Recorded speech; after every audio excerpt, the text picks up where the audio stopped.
The morning sun cast long shadows across New Manhattan's gleaming towers, where sleek alien ships drifted between buildings like silent silverfish. Tom stood at his bedroom window, watching a massive starborn cruise ship dock at the spaceport.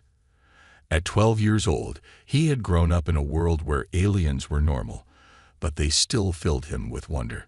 "Tom, you'll be late for school," his mother called from downstairs. He grabbed his worn backpack, checking to make sure he had packed his lunch, a simple sandwich and an apple. Life hadn't been easy since his father lost his job at the spaceport, but Tom never complained. He understood that many families struggled these days, especially with the starborn bringing their advanced technology that made many human jobs unnecessary. The walk to school took him past the spaceport's main entrance.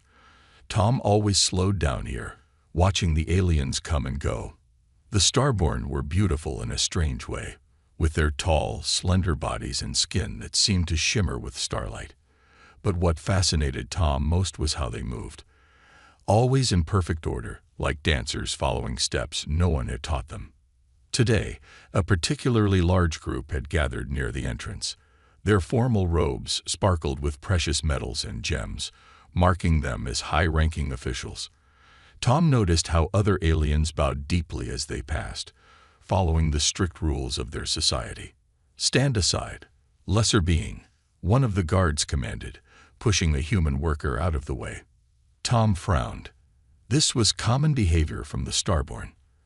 They believed their advanced civilization made them better than everyone else.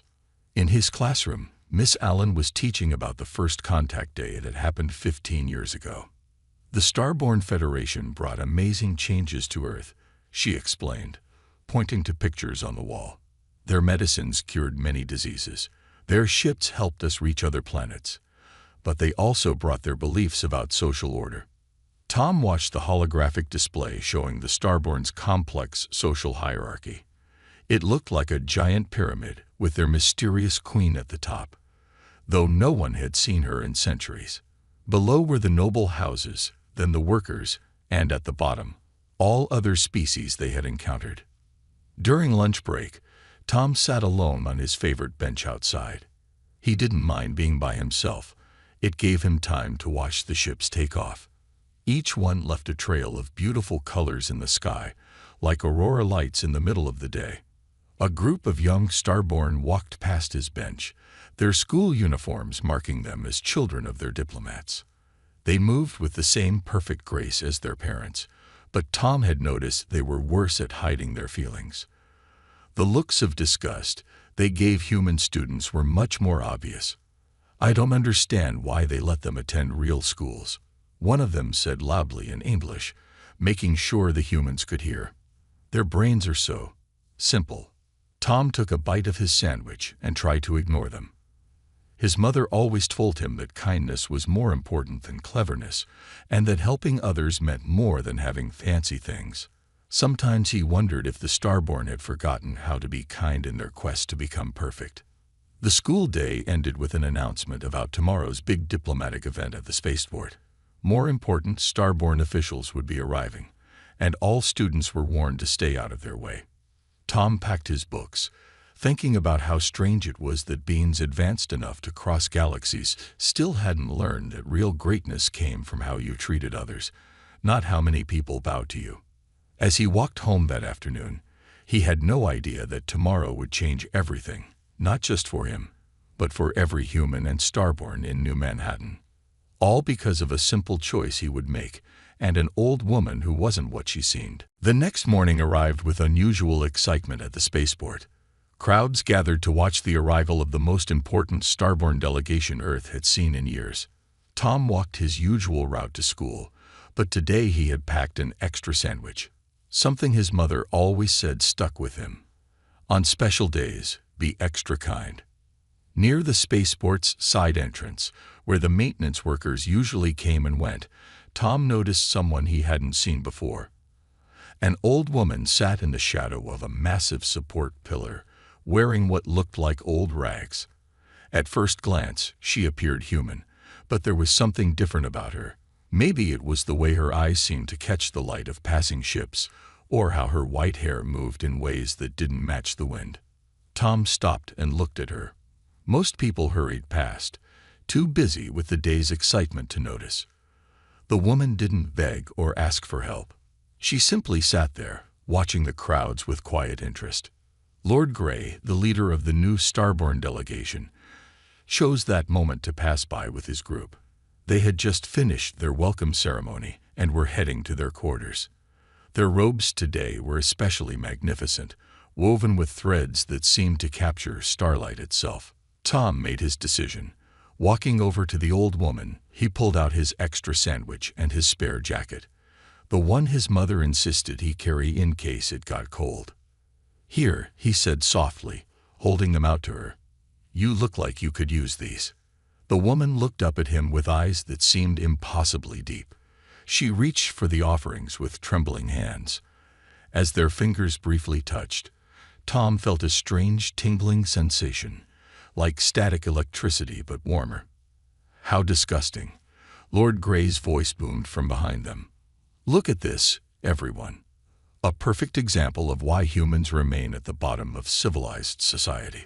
The other Starborn officials gathered around, their faces showing various degrees of contempt and amusement.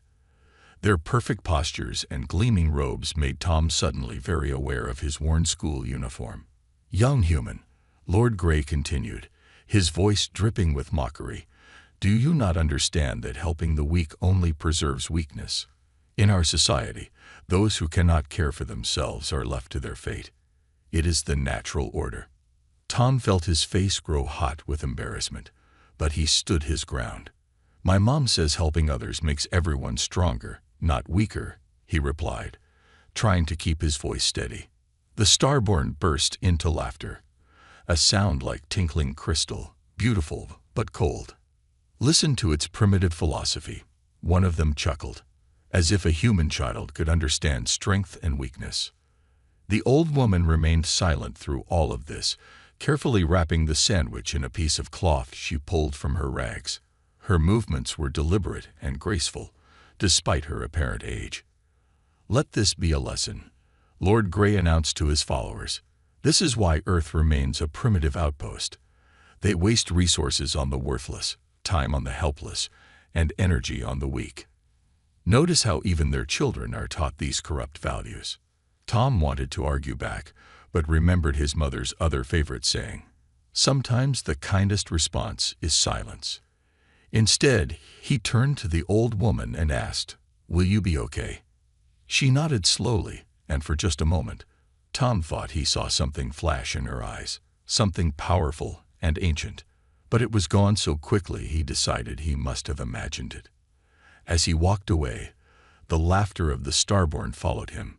He heard them turning his act of kindness into a joke, a story to share about human foolishness. By tomorrow, everyone at school would probably know about it. But when he looked back one last time, the old woman had opened the sandwich and was eating it with what looked like a small smile. Somehow, that made all the mockery worth it. Little did Tom know, he had just set in motion events that would shake the very foundation of the Starborn Federation. Word spread through New Manhattan like wildfire. By the time Tom reached school the next day, everyone had heard about the foolish human boy who wasted food on a beggar. The Starborn students walked past his desk, whispering and laughing behind their hands. "I heard he gave away his only jacket," one said loudly. "How primitive," another replied. "No wonder their species still struggles with poverty." Tom kept his head down and focused on his work. But during lunch break, something strange happened.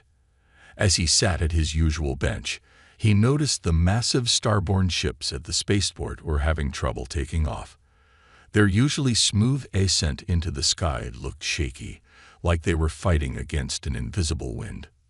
"Technical difficulties," the news report said. "Cause unknown." The old woman was there again, in the same spot. This time, Tom brought her a fresh apple and some water. As he handed them to her, he noticed more Starborn officials watching and pointing. "There he is again," Lord Grey's voice carried across the square. "The boy who thinks he can change the natural order. Tell me, child, Do you plan to feed every beggar you meet? Tom stood straight and looked Lord Grey in the eyes. Only the ones I can help, he answered simply. More strange things began happening at the spaceport. The Starborn's advanced computers started showing random errors. Their perfect gravity controls would suddenly fail, making them float for a few seconds before returning to normal. Each time something went wrong, Tom noticed the old woman watching with those deep, mysterious eyes. A week passed this way. Tom's kindness to the old woman became a daily ritual, and each day brought new mechanical problems for the Starborn. Their perfect order began showing cracks. One afternoon, as Tom approached with his usual offering, he overheard two Starborn engineers talking urgently. "Nothing works properly anymore," one said. "It's like our technology is rebelling against us. Lord Grey says it's because we've stayed too long among lesser beings," the other replied. "But I've never seen anything like this." The old woman accepted Tom's food with her usual grace. Today, he noticed something different about her. Her rags seemed to shimmer slightly, like the Starborn's robes, but only when you weren't looking directly at them. "Why do you keep helping me?"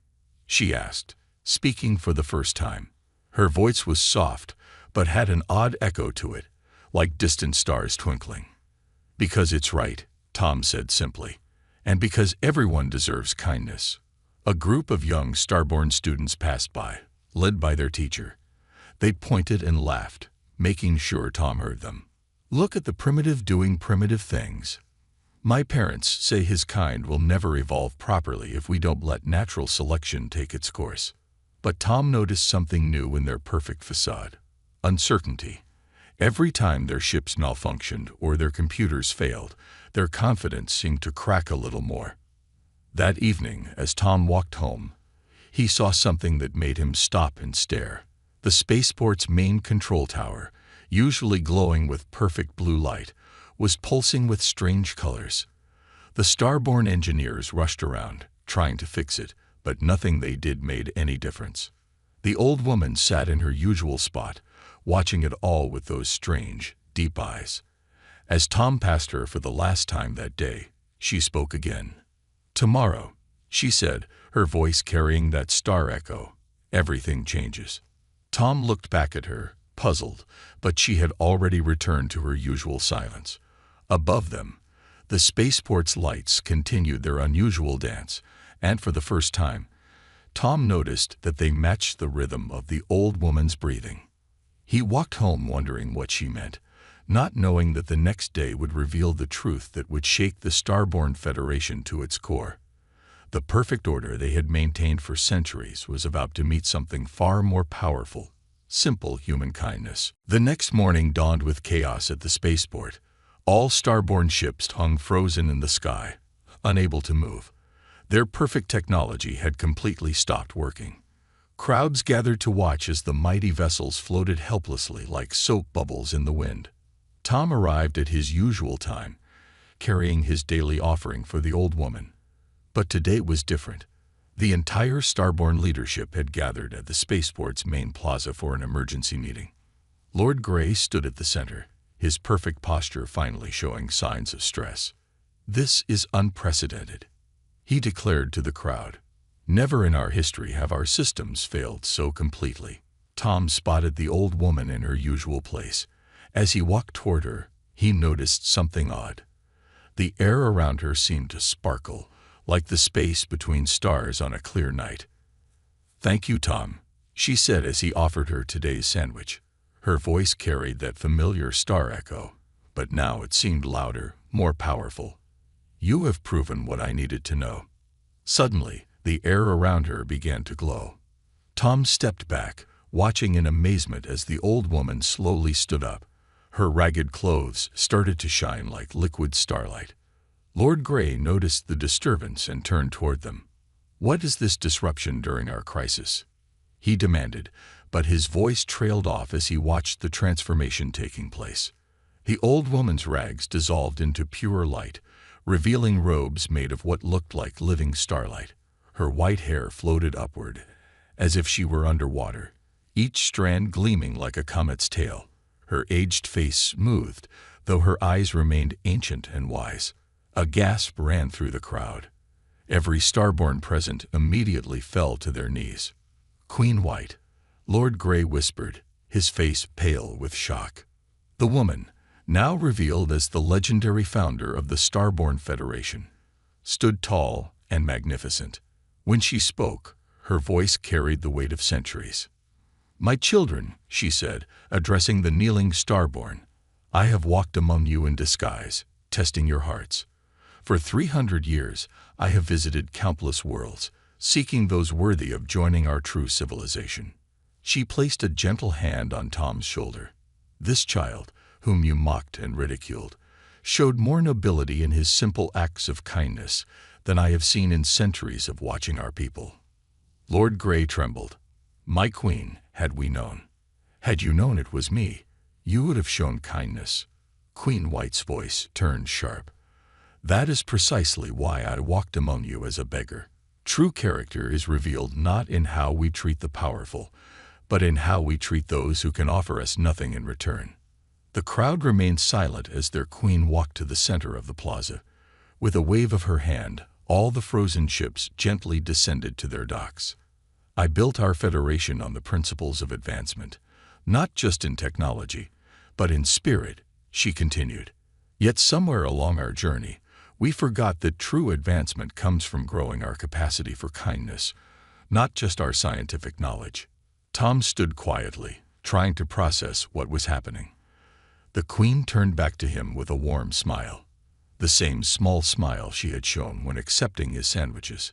"Yum, Tom," she said, "you never sought to know who I was. You never asked for anything in return. You simply showed kindness because it was in your heart to do so. This is the nobility our people have forgotten." The Starborn leaders bowed their heads in shame. Their perfect order, their rigid beliefs about strength and weakness, crumbled in the face of their queen's words. "Today marks a new chapter in our history," Queen White announced. "We will learn again what this child already knows, that true civilization is measured not by the height of our towers or the power of our ships, but by the depth of our compassion." As if to emphasize her words, the spaceport's lights danced with new colors, and for the first time in centuries, the Starborn worlds witnessed their queen's full power. Power that had been hiding in plain sight, watching and waiting for someone to show the way back to what they had lost. The spaceport's main hall had never been so quiet. Thousands of Starborn stood in perfect circles, their usual pride replaced by nervous tension. Queen White had called for an immediate gathering of all her people on Earth. News of her appearance spread across the galaxy, and more ships arrived every minute, their crews hurrying to join the assembly. Tom stood near the queen, feeling strangely calm despite being the center of attention. His mother stood behind him, still shocked that her son had been sharing his lunch with the legendary founder of the Starborn Federation. Queen White raised her hand, and the hall fell into complete silence. "For centuries," she began, her voice carrying that beautiful star echo, "I have traveled from world to world, walking among different species in disguise. I sought to understand if our federation had grown in wisdom as it grew in power." She paused, looking at her people with deep sadness. "We have failed." Lord Grey stepped forward, dropping to his knees. "My queen, we only sought to maintain the perfect order you created." "Perfect order?" Queen White's voice grew stern. "I created this federation to lift up all beings, not to crush them under the weight of our pride. Yet here you stand, thinking yourselves superior because of your technology and wealth." She waved her hand, and images appeared in the air around them, memories of how the Starborn had treated others. Tom recognized many scenes: workers being pushed aside, children being mocked, people in need being ignored. "Look well," she commanded. "Look at what you have become." While you praised yourselves for your advanced civilization, I watched a human child share his simple lunch with a stranger. While you boasted of your perfect order, I saw him choose kindness over mockery. The images changed to show Tom's daily acts of kindness. Each sandwich shared, each gentle word spoken, each moment he stood firm against ridicule. "But my queen," another official spoke up, Surely the advancement of civilization requires. Requires what? Queen White interrupted. Requires us to lose our compassion. To forget that every being, no matter their technology or status, carries worth. She turned to Tom. Tell them, child, why did you help me? Tom looked at the thousands of faces turned toward him. In his simple, honest way, he answered, because it was right. Mom always says that helping others makes everyone stronger, not weaker. Queen White smiled. Wisdom from the mouth of a child. Your kind call these stories humanity, yeah, celebrating human strength and cleverness. But today we celebrate something greater, human kindness. She turned back to her people, her robes shimmering with starlight. Your judgment is this. For the next year, every starborn must spend time among those you considered lesser. You will work in their hospitals, teach in their schools, help in their homes. You will learn what this child knows, that true nobility comes from how we treat others, not from our own power. Lord Grey and his officials looked horrified. Live and work among them. Yes, Queen White declared. And to ensure you learn this lesson well, your rank and status will be determined not by your birth or wealth, but by the kindness you show to others. Your technology will work properly only when your hearts work properly. She raised her hands, and every starborn's fine robes transformed into simple clothing. Their jewels and medals disappeared. You will earn back your positions, she explained, not through pride or power, but through genuine care for others. Each act of true kindness will restore a little of what you lost. Tom watched in amazement as the mighty starborn leaders stood in their plain clothes, looking uncertain for the first time in their lives. Queen White's final words echoed through the hall. Let this be remembered as the day when human kindness taught the starborn what their own queen could not, that the greatest power in the universe is not found in starships or wealth, but in a simple act of sharing lunch with a stranger. As the assembly ended, Tom noticed something remarkable. Some of the starborn were already helping others find their way out of the hall, offering support to those who seemed confused or afraid.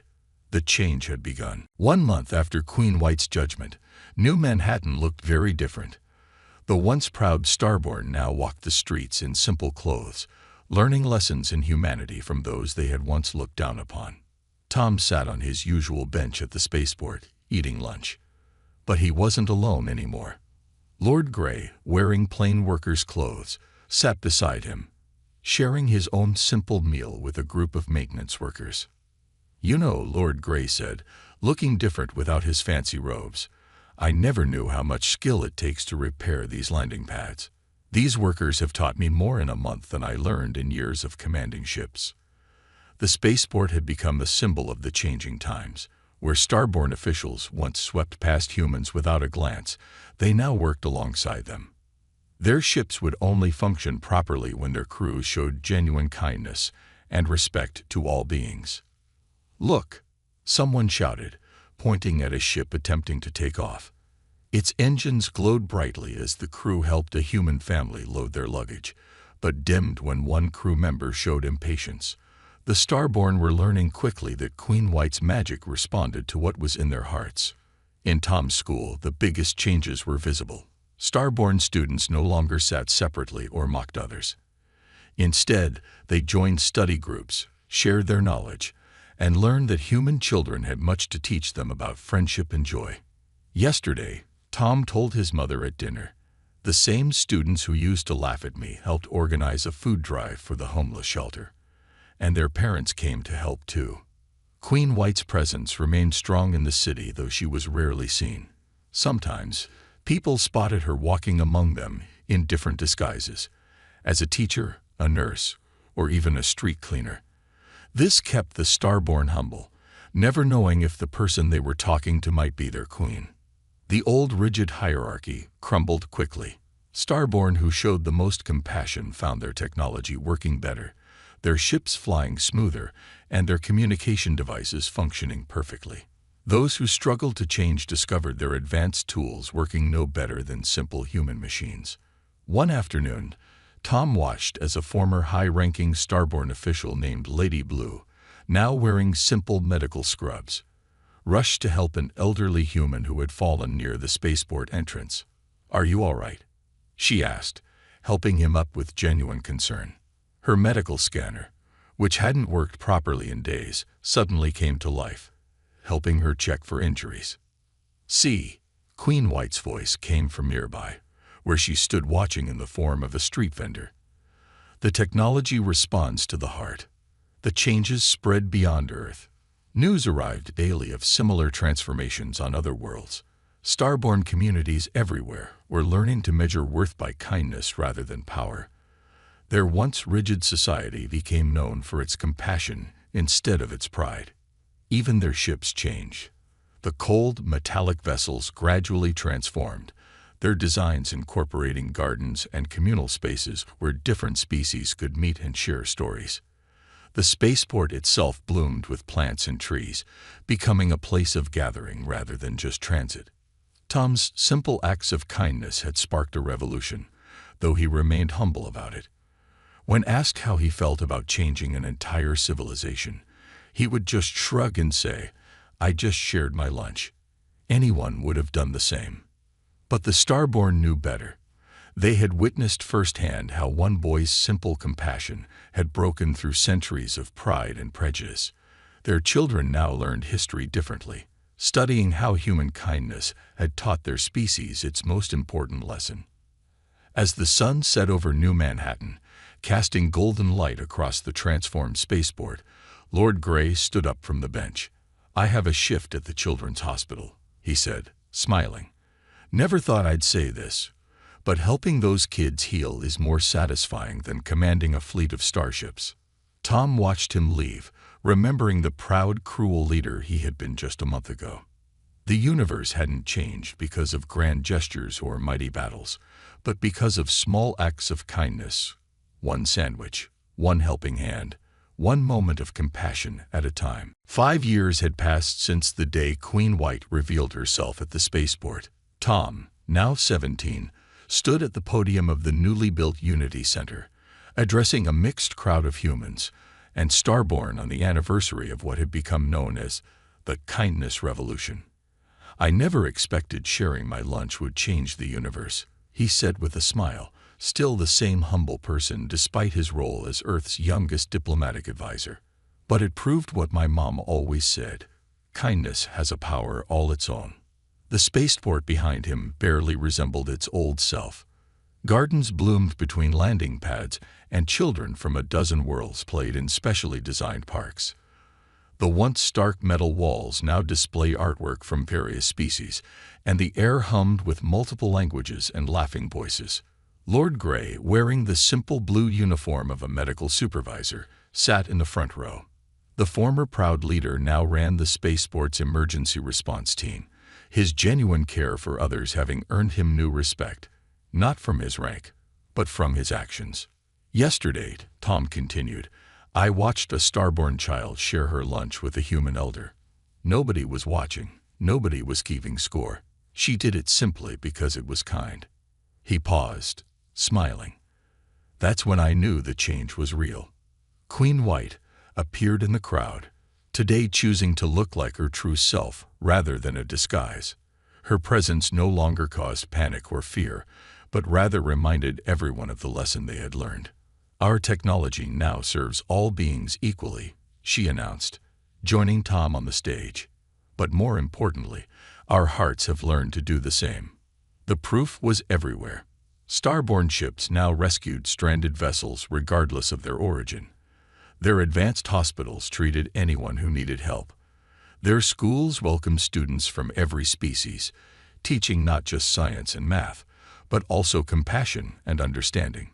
Tom's mother, now running a joint human Starborn community center, watched proudly as her son demonstrated what she had taught him. Her simple wisdom about kindness had helped reshape an interstellar civilization. "The greatest change," Tom explained, "wasn't in the technology or the rules. It was in how we saw each other. The Starborn learned that true advancement means growing in heart as well as mind.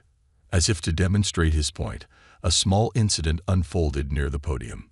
A young starborn child tripped and fell, dropping her toy. Before anyone else could move, both human and starborn children rushed to help her up, sharing concerned looks and kind words. Queen White pointed to them. "This is our real legacy. Not the ships that cross the stars, but the kindness that bridges hearts." The ceremony ended with a new tradition. Everyone present shared a meal together. Not fancy starborn delicacies or simple human food, but dishes from all cultures, shared in the spirit of community. Later that evening, Tom walked his old route home. The spot where he had first met Queen White in her beggar disguise now had a small garden. A plaque read, "Here a sandwich changed the universe." As he stood there remembering, a small alien child approached him, holding out half a cookie. "Would you like to share?" she asked shyly.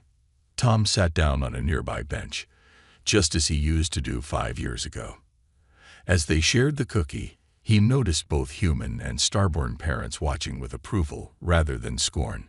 Queen White appeared beside them, this time as herself. "You see, Tom, every kind act creates ripples that never end." "How do you know if someone's really changed?" the alien child asked the Queen. Queen White smiled. "True change isn't in the grand gestures or big promises. It's in the small moments when nobody's watching. It's in sharing a cookie, helping someone up, or simply being kind because that's who you've become." Tom looked up at the stars, now seeming warmer and closer than ever before. Starborn ships danced through the sky, their paths forming patterns that looked like smiles. The universe hadn't just changed, it had grown kinder, one small act at a time. And somewhere out there, on countless worlds, people still told the story of how a human boy's simple kindness had taught an advanced civilization its most important lesson, that the greatest power in the universe wasn't in technology or strength, but in the simple act of sharing lunch with a stranger.